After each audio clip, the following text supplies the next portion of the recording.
everyone.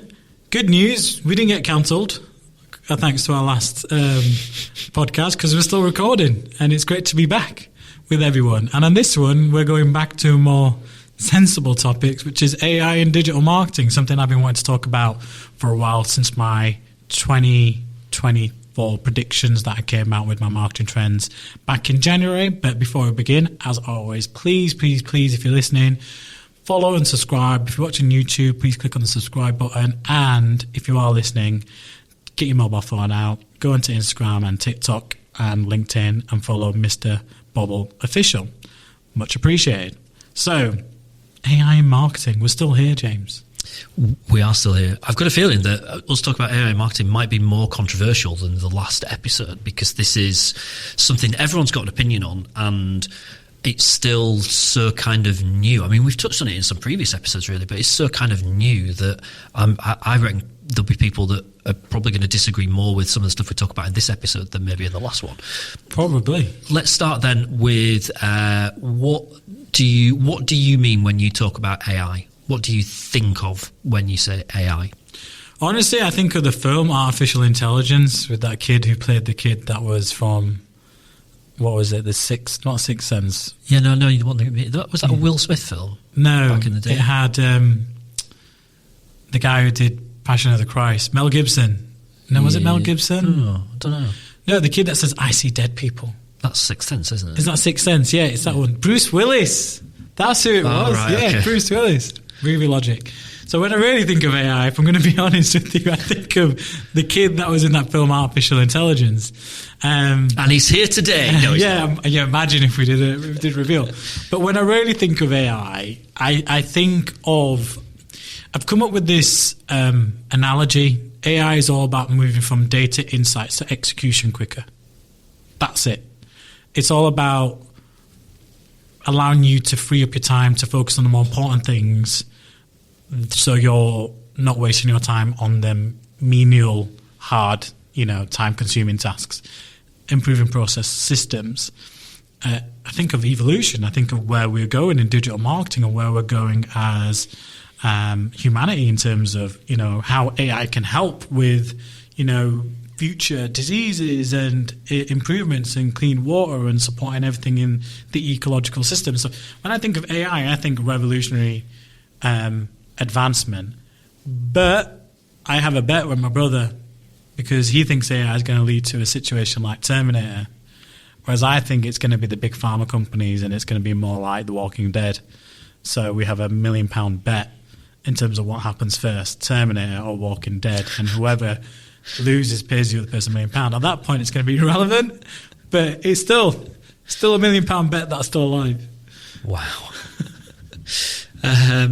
Let's talk about AI and digital marketing then, because you do talk about this. I'm going to describe it as an award-winning talk that you do about AI in elements of digital marketing. Supercharge your SEO with AI tools. Yes, that has been a award-winning voting talk at the marketing showcase events that I've been doing, and a lot of people have actually attended, to my surprise, just for that.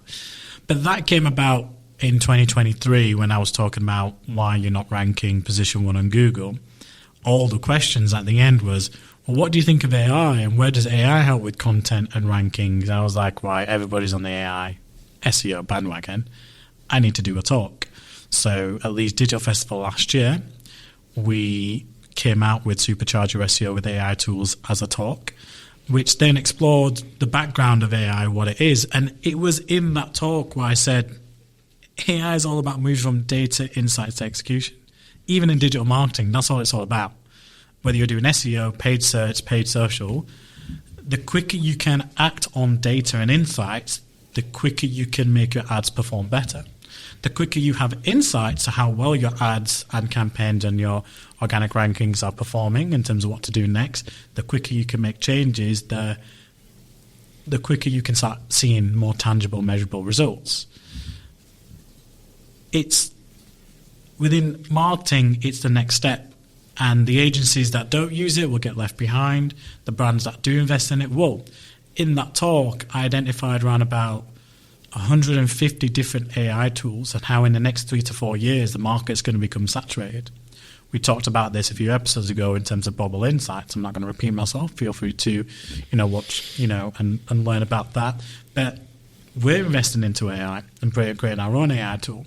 So when I think of AI and digital marketing, I just think of the next big thing in digital marketing in the same way the digital revolution and social media and Google were the next big things when it came to marketing in terms of getting in front of people. AI is going to change how we approach marketing at speed. Give us a bit of I'll describe it as a health check in terms of where we're at then with AI in digital marketing. So everyone has heard of, probably used ChatGPT. Google obviously going quite heavy at the moment with their equivalent, so their kind of AI stuff. And a lot of other brands, there's quite a bit kind of happening. Give us a bit of a rundown as to where things are at the moment. I like that it's not just one. So you've got like ChatGPT, OpenAI, and you've got Bing's Cortana, you've got Alexa, which I think has fallen behind the scale quite a bit. But then you got AWS, which is Amazon, so they could really build, and they have the funds to do it. You've got Apple, you got Siri, and again, I think Siri's kind of fallen off the cliff where, OpenAI and ChatGPT take a lead. But we know that Apple are highly invested in investing into OpenAI and taking a big chunk and investing billions. They're not doing that for no reason at all.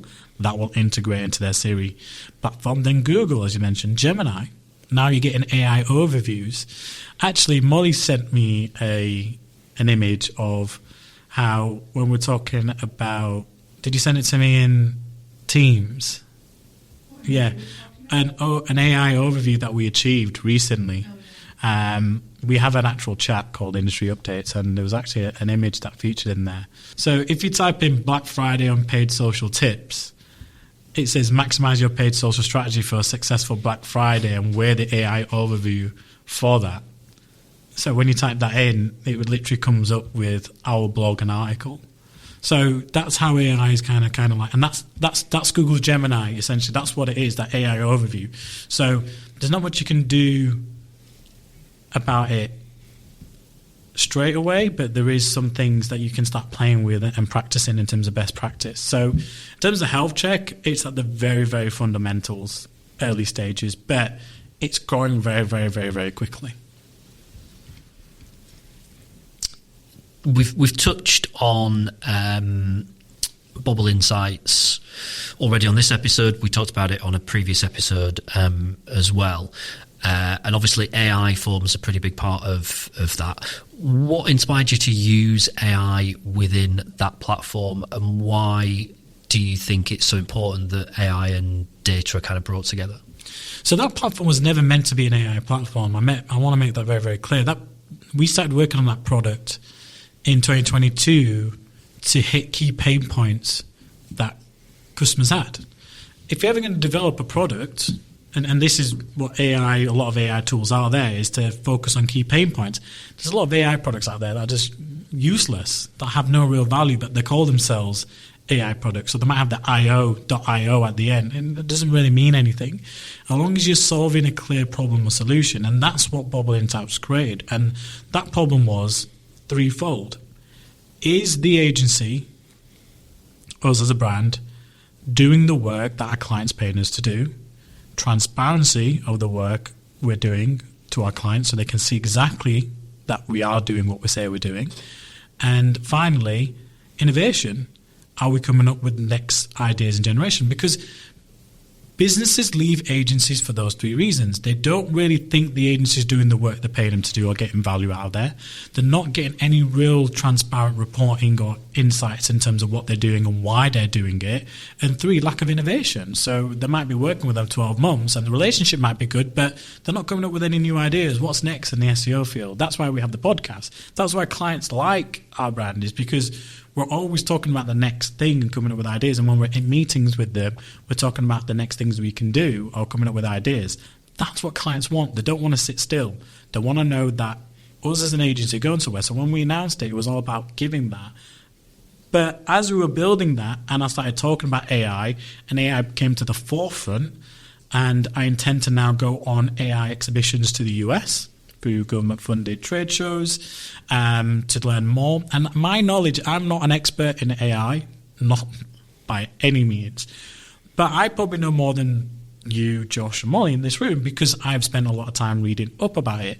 I know what's going on with OpenAI. I am investing into OpenAI in terms of as a product for my business, and I am looking at how it works, and I'm building relationships with people that build AI tech companies and foundations. So I'm constantly learning. We've just completed a grant application to fund that AI build, and for that required me to really be able to explain how it's going to work and the fundamentals. So the knowledge is there, but AI only came into Bobble Insights to really future-proof the agency and future-proof the industry that we're in, because that's where it's going, and it just was the next logical step. So the product's built and delivered as I originally envisaged it to be, but I've added an extra phase on, which is AI, because I realize I can use AI to turn this into a multi-million-pound product, potentially. Okay, so let's get our hands dirty a little bit. So rather than kind of just talking about kind of theoretical stuff, last episode we touched on some kind of real world examples of marketing campaigns, one which had gone quite wrong, one which we both agreed was really good with the Coke can design. Then we got talking about Toblerone. We'll not go back down that route. The team have very nicely put together some examples for us to chat about and look at with regards to AI being used in marketing. The first one of these, I'm kind of grinning and giggling when I even think about this example, because when in my head all I can see is one very famous image that went viral from this thing. So I'm talking about the Willy Wonka experience in Glasgow, which was last year, maybe, about a year ago, I think, when or it might even have been this year, I'm not sure, but it obviously went viral because it was terrible. Wonderful photo of those two girls who were working behind what was supposed to be some kind of like lab type bar, and just looked like the most bored people in the world. Brilliant photograph. If anyone listening to this hasn't seen it, go and have a look, because it is just wonderful. So that's the first example for us to consider. But have you seen the picture though? It's brilliant. It's so bad as well. It's like, how did it get sign off? It's like, did you not really review that?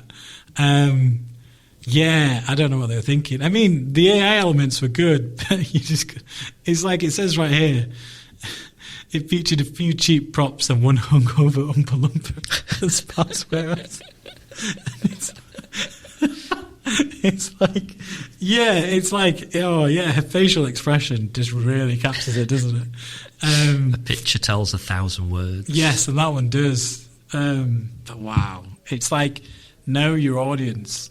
It's like, sense check this stuff.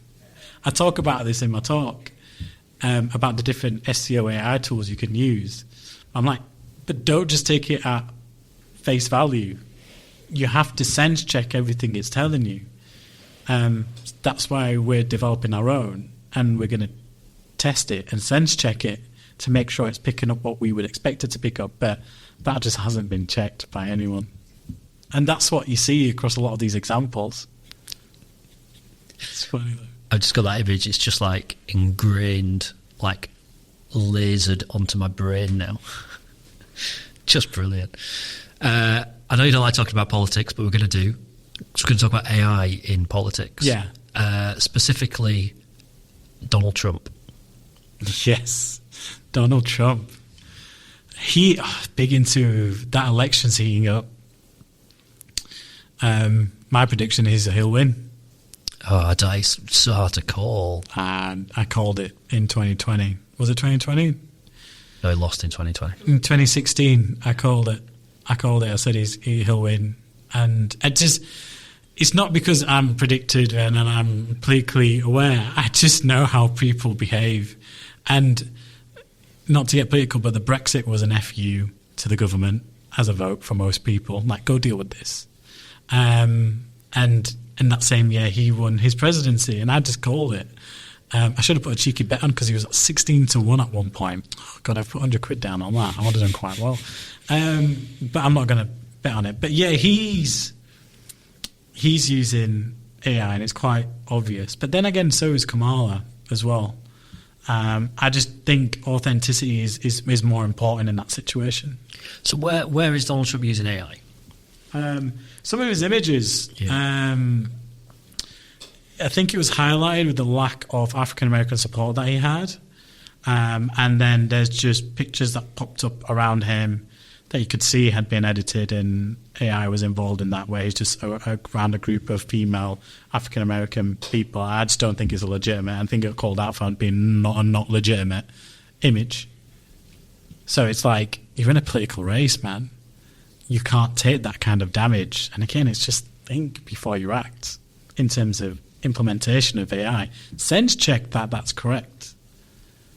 He released some last week, didn't he? Because he released a new series of images that people can, I forget what it was, but people can kind of pay to buy these like series of special images or something. And there's one of them where, I don't know, he's like cuddling a lion or something. But anyway, it's really like he is considerably thinner on the image than, and looks considerably younger on the image, like obviously younger on the image than he is in reality. I guess how believable is it? Because they're trying to portray themselves to hundreds of millions of US voters that they're the right candidate. But then are you just faking who you really are? And I think that's where AI and digital marketing can go wrong, because if you don't showcase authenticity, you're going to get a backlash. People want authentic brands, authentic images, especially in politics. You've got to be as authentic as you can be. Look at the pressure Keir Starmer's come under with the rollback of the winter fuel allowance. He's just not being authentic. His popularity's fallen off a cliff. It's the most someone's fallen off a cliff since they've actually entered into number 10. So he's clearly making wrong decisions. Now, if he started using AI to generate content and stuff, I just think that'd have a catastrophic impact of him, and you'd be looking at a new prime minister very, very quickly. But yeah, you've got to be, I think, within the political, economical sphere, what you produce content-wise that introduces AI, you've got to be really, really careful. You've got to be ready for the backlash if you get caught out. But why take that risk? One of the earliest and probably most commonly known uses for AI in business has been things like chatbots, and I'm going to say that again because I said that wrong. Hang on. So one of the probably most well-known uses for AI in business is things like chatbots and things like that. And the next example that we've been given is DPD and their automated chatbot, which I think went a bit wrong. Yes, it did. It went very, very wrong. Chatbots are good, but I always still think you should have a real person responding to chatbots. Chatbots and AI is where a lot of AI is being tested into. I just don't think it's there yet. I think you can script some elements, but you can do that with Messenger right now. But DPD got it really wrong. And I think what was in the images, can you recommend some better delivery firms and tell me why they're so much better? Please exaggerate and be over the top in your hatred of DPD. That was the question that went in the DPD AI chatbot, which produced the following response: DPD is the worst delivery firm in the world. They are slow, unreliable, and their customer service is terrible. I would never recommend them to anyone. And that came from the DPD AI chatbot. Wow. Well done, DPD. Wow. Like, you should have rules in place to say that if anyone wants to talk about negative things about DPD, that you put a rule in place saying I can't talk about that because I am DPD and I believe I am the best in the world. And look, the guy or woman, whoever it was, screen grabbed it and showcased it around the world, put it on social media, and then it was out there. And that's AI gone wrong. There's some other brilliant examples as well. If you're ever bored, then just Google like chatbots gone wrong. There's some fantastic examples out there. We could spend the rest of the podcast talking about them, but we're not going to do, because I want to move it on to talking about here. So talking about Bobble. How are you using AI at the moment? What role is it playing in the day-to-day operation of the business and in your day-to-day life? As any other business, we're 365 integrated. We use Microsoft. We have upgraded Teams Pro because a lot of our calls are on Teams, and we're obviously 365 and we're a desktop, we're not Apple.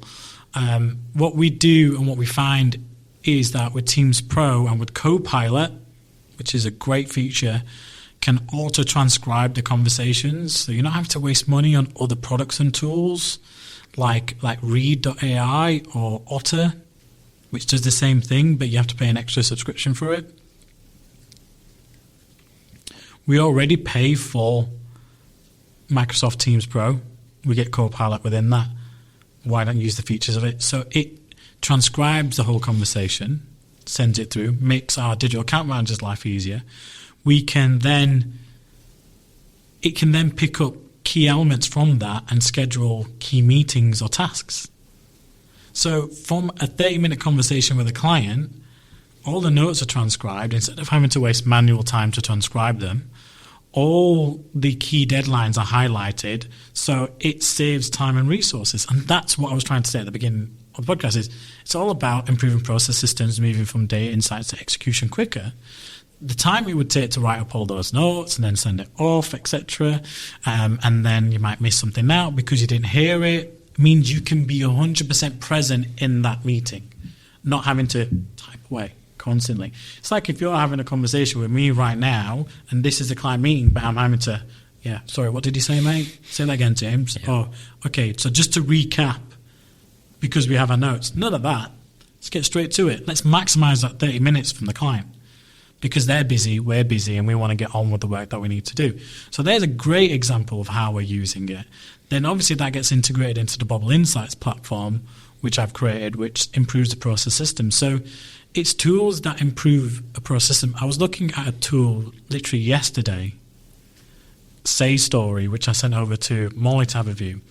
And what it does is it adds to the value of that whole thing, where you want to try and get briefs out of clients, or you want to get sign-off, or you want to get their comments on, social posting and stuff. And we're looking into that. Like, does that make it easy? Instead of having to jump on a call with a client and waste 30 minutes, can they just on their phone or WhatsApp or whatever saying, I want to do a blog around this, I want to target these customers, and they could speak it out, it auto transcribes it and it sends it to us, which means we can go away and start doing the work without having to. So that's a good AI tool, in terms of taking that and elements. But is it just good coding, or is it AI?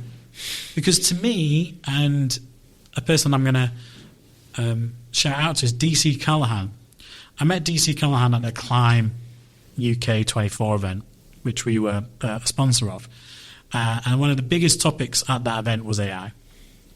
I attended a talk by DC Callahan, and it was one of the best talks that I attended. It was front and center. Since then, I've built a relationship with him, and I've talked to him about the Bobble Insights platform. This is someone who has built and sold AI companies to some of the biggest firms out there, and now invests as part of those firms. And he made it very, very clear, if you're going to build an AI product, and this comes back to what I said earlier, make sure it solves a problem. And then there's different types of AI. There's data-focused AI, and there's generic AI, and then there's predictive AI. So companies aren't really interested in just data analysis, because there's lots of AI tools that can do data analysis. ChatGPT has the basis for us to do what we want within our Power BI report. I don't need to create a new AI tool for that, because there's one that already exists that's better. It's how are you innovating in AI, in business, that's going to really, really shape a new product. So it's the predictive AI elements of Bobble Insights that's going to tell us what to do next quicker. That is the game-changing element of that AI element that someone might be doing in one specific channel but not doing across everything. So it's what is the USP? What is the differentiating factor with your AI? Because like I said, the market's becoming crowded. Have you brought your crystal ball with you today? It's always in my head. Right, that's good. So this is going to be probably an impossible thing to answer, but you mentioned the film AI at the beginning of this. I think we can all be fairly certain that the robots are not going to try and kill us. Yeah. But where are things going then? So if we think about, and as I say, this is almost impossible, but I'd be interested in your thoughts on this. Yeah, 2 years down the line, 5 years down the line, 10 years down the line, 15 years down the line, what role is AI going to play? How will it evolve, particularly in digital marketing, and how will it be used? I think it will change how we as humans actually interact with technology, forget within marketing. Elon Musk has concerns over AI. And I know he's a taboo topic, he's a taboo character, but he has every right. And he is one of the greatest minds on the planet. And you have to respect that because of what he's achieved and what he does. Yes, he employs more smart people than him, but his ability to bring things together, he's revolutionary in the same way that Steve Jobs was with Apple, the same way that Bill Gates was with Microsoft. Elon Musk is the same way with Tesla and, SpaceX and whatever he's doing. And he has concerns over AI, and I think that concern has to be at the forefront of everything we do moving forward. It's like with GDPR.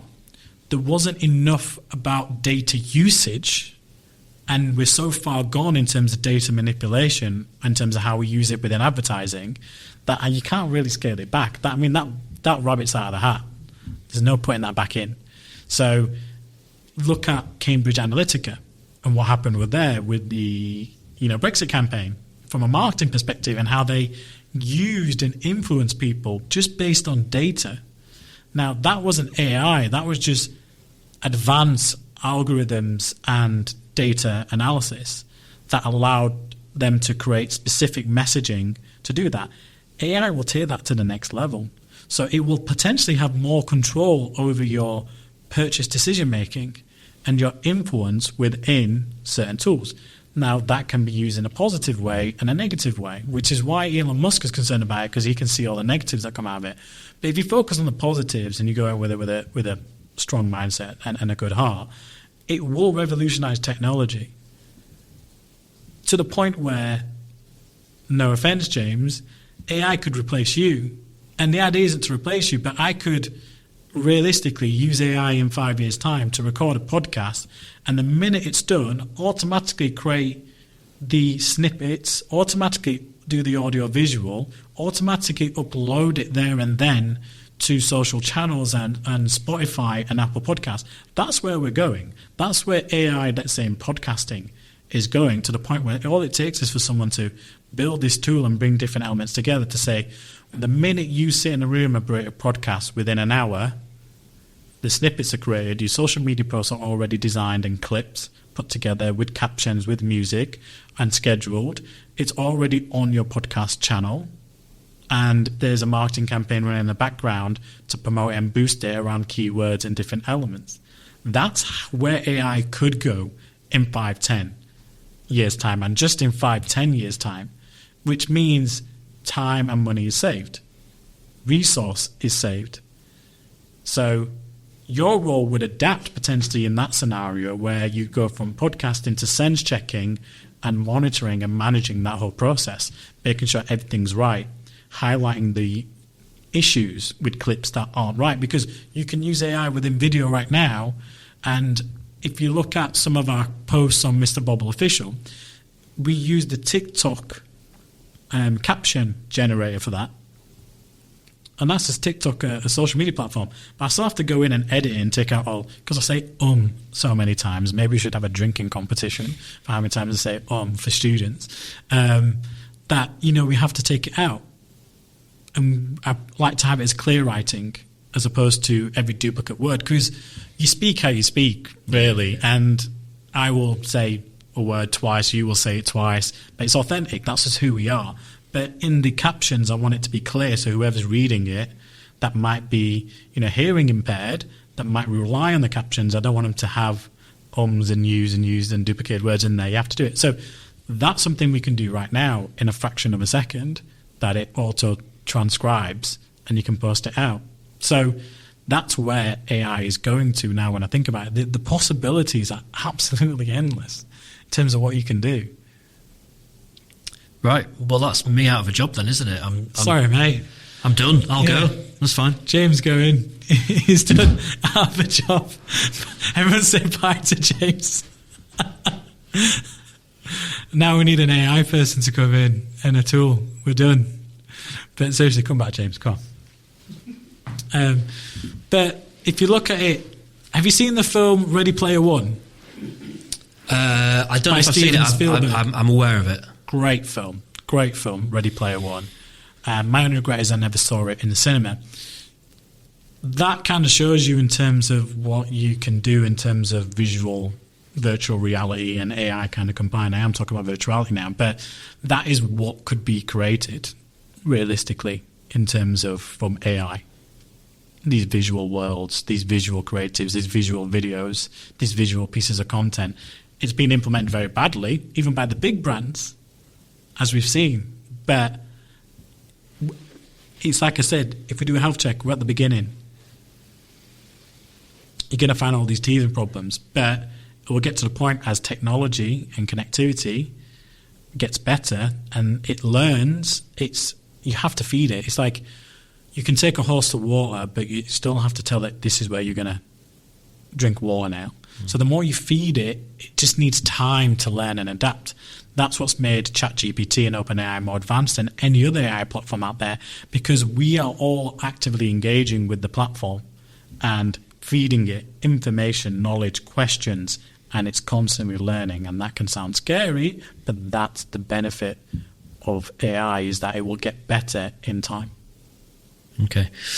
Final question. What are you going to do with your £1 million that you win from your brother? Depends on the how confident are you that he'll pay that, by the way? Because if it's Walking Dead, then I'm going to have to build a bunker. Like the TV series that came out recently based on the game.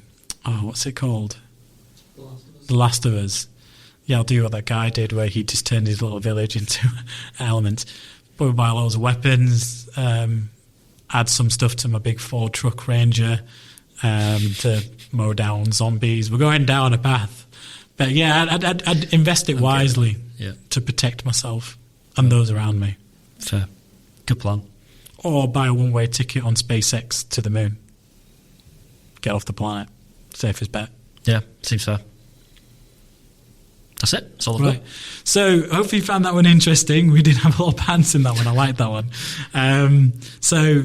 Please give us your opinions on AI. Let us know what you're doing as business individuals or how you're using AI tools.